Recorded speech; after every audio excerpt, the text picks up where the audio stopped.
Indian women's cricket team దశాబ్దాల కలను నిజం చేసింది. సుమారు 52 ఏళ్లుగా ప్రపంచ కప్ కోసం వేచి చూసిన భారతీయులకు అద్భుతమైన విజయాన్ని అందించింది. ఇన్ని సంవత్సరాల నిరీక్షణకు ఫలితం దక్కడంతో సంబరాలు చేసుకుంటున్నారు క్రికెట్ అభిమానులు. అయితే ఈ కలను సాకారం చేస్తూ భారత టీం విజయ శిఖరాలకు చేర్చిన కోచ్ అనిల్ మజుందార్ కష్టం అనిర్వచనీయం. అసలు ఎవరు ఈ మజుందార్? ఎలా ఇండియన్ ఉమెన్స్ క్రికెట్ టీంకు కోచ్గా ఎంపికయ్యారు? కోచ్గా బాధ్యతలు చేపట్టే కంటే ముందు ఏం చేసేవారు? ఇలాంటి ఆసక్తికరమైన విషయాలను ఈ స్టోరీలో తెలుసుకుందాం. ఒక్క విజయం అందరి భవిష్యత్తును మార్చేసింది. అవును, ఈ మాట ఇండియన్ ఉమెన్స్ క్రికెట్ టీంలోని ప్లేయర్లందరికీ కూడా ఖచ్చితంగా సూట్ అవుతుంది. సోషల్ మీడియాలో ఫాలోవర్లు మొదలు ఏదైనా ప్రోడక్ట్కు ప్రచారకర్తలుగా వ్యవహరించే పారితోషికాల వరకు కూడా అన్ని లెక్కలు తారుమారయ్యాయి. సామాన్య స్థితి నుంచి అసామాన్య స్థాయికి చేరింది ప్లేయర్ల ఫేస్ వాల్యూ. దీని వెనుక టీం సభ్యుల ఆట తీరు కారణమైతే ఆ ఆటను మెరుగుపరిచి ప్లేయర్లను పదును పెట్టి ఒక్కో వజ్రాయుధంగా మలిచిన కోచ్ తీరు మరో కారణం. అయితే అనిల్ మజుందార్ గురించి ఇంతగా చెప్పుకోవాల్సిన అవసరం ఏముందన్న సందేహం మీలో కలగవచ్చు. దీని వెనుక మరో అసాధారణమైన అంశం ముడిపడి ఉంది. అదేంటో ఇప్పుడు చూద్దాం. సాధారణంగా ఏ క్రికెట్ టీంకైనా కోచ్గా వ్యవహరించాలంటే ఇంటర్నేషనల్ ఆటలో అద్భుతమైన ప్రతిభ కనబర్చి ఉండాలి. అనేక రకాల రికార్డులు కైవసం చేసుకొని రిటైర్ అయిన తర్వాత వారి ఆసక్తిని బట్టి బీసీసీఐ టీం కోచ్గా నియమిస్తుంది. అయితే ఇక్కడ మజుందార్ ఒక్క ఇంటర్నేషనల్ మ్యాచ్ కూడా ఆడలేదు, కానీ టీమిండియాను అంతర్జాతీయ స్థాయికి చేర్చాడు. 1974 నవంబర్ 11న ముంబైలో జన్మించిన మజుందార్ చిన్నప్పటి నుంచి క్రికెట్పై ఇంట్రెస్ట్ పెంచుకున్నాడు. ఈ క్రమంలో బలంగా ప్రాక్టీస్ చేసి దేశవాళీ క్రికెట్ జట్టులో స్థానం సంపాదించుకున్నాడు.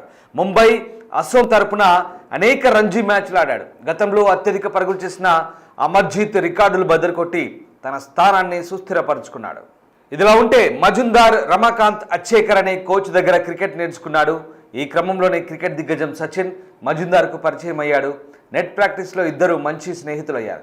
ఈ సమయంలో ఇద్దరికి హ్యారిష్ షీల్డ్ మ్యాచ్ ఆడే అవకాశం లభించింది. అందులో ఇద్దరు మెరుగైన ప్రదర్శన చేశారు. దీంతో అనేక మ్యాచ్ల్లో ఆడేందుకు అవకాశం దక్కింది.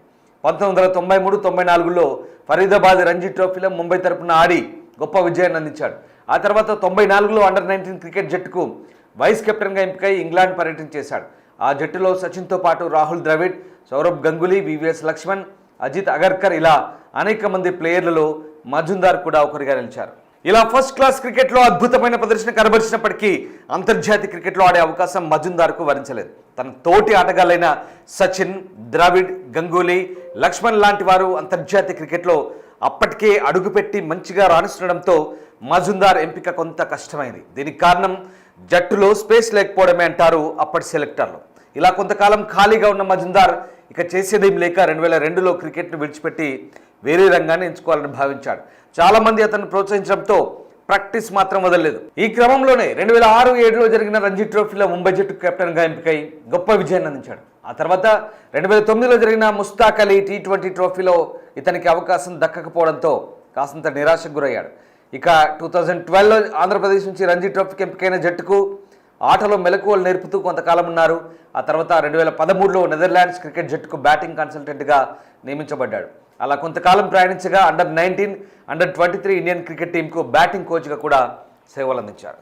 మజుందార్ సేవలను గుర్తించి 2018లో ఐపీఎల్ సీజన్కు ఇతన్ని రాజస్థాన్ రాయల్స్ జట్టుకు బ్యాటింగ్ కోచ్గా నియమించుకున్నారు. ఈ పరంపరను 2021 వరకు కొనసాగించారు మజుందార్. ఆ తర్వాత సౌత్ ఆఫ్రికా టీం భారత పర్యటన చేసినప్పుడు ఆ జట్టుకు తాత్కాలిక కోచ్గా కూడా బాధ్యతలు చేపట్టారు. ఇలా అనేక విభాగాల్లో విశిష్ట సేవలు కనబరిచిన మజుందార్ను 2023లో ఇండియన్ విమెన్స్ క్రికెట్ టీంకు ప్రధాన కోచ్గా ఎంపికయ్యే అవకాశం పలకరించింది. ఈ పదవి వచ్చినప్పుడు కూడా చాలామంది మజుందార్ను విమర్శించారు. అంతర్జాతీయ స్థాయిలో క్రికెట్ ఆడిన అనుభవం ఇతనికి లేదని, జట్టును ఎలా నడిపిస్తారో, ఎలా ముందుకు తీసుకెళ్తారో అని చాలామంది అనుమానించారు. అయితే విమర్శకుల మాటలు పట్టించుకోకుండా యువ క్రీడాకారులను ప్రోత్సహించి వారిలోని ప్రతిభను గుర్తించారు మజుందార్. ఆటలో మెలకువలు నేర్పి ఒక్కొక్కరిని వజ్రంలా సానబెట్టారు. అంతేకాకుండా టీంలోని ప్లేయర్లకు పూర్తిగా స్వేచ్ఛనిచ్చేవారు. ఆటలో ధైర్యం కోల్పోతున్న సమయంలో ప్రతి క్రీడాకారునికి ధైర్యం చెప్పేవారు. ఎలా ఆడాలో సూచనలు ఇచ్చేవారు. దీంతో 200 పరుగుల లక్ష్యాన్ని ఛేదించేందుకు తడబడ్డ నాటి మహిళా క్రికెట్ టీం నేడు 300 నుంచి 400 పరుగులు సునాయాసంగా చేసే స్థాయికి ఎదిగింది. ఇదంతా కోచ్ చనివే అంటారు ప్లేయర్లు. టీంను ప్రోత్సహించిన తీరు, ఆటగాళ్ల ప్రతిభను గుర్తించడం, ప్రత్యర్థులను ఎలా ఎదుర్కోవాలనే దానిపై ధైర్యాన్ని ఇవ్వడం, అన్నిటికన్నా స్వేచ్ఛనివ్వడంతో హర్మన్ ప్రీత్ కౌర్ సైన్యం గ్రౌండ్లో రెచ్చిపోయి ఆట తీరును ప్రదర్శించింది. చిరుతల్లా బరిలోకి దిగి ప్రత్యర్థులకి ముచ్చెమటలు పట్టేలా చేసింది. దీంతో భారత్ ఖాతాలో ప్రపంచ కప్ వచ్చి చేరింది. ఇది విమెన్స్ వరల్డ్ కప్ 2025లో భారత్ గెలుపునకు దోహదపడిన team coach Majumdar success story.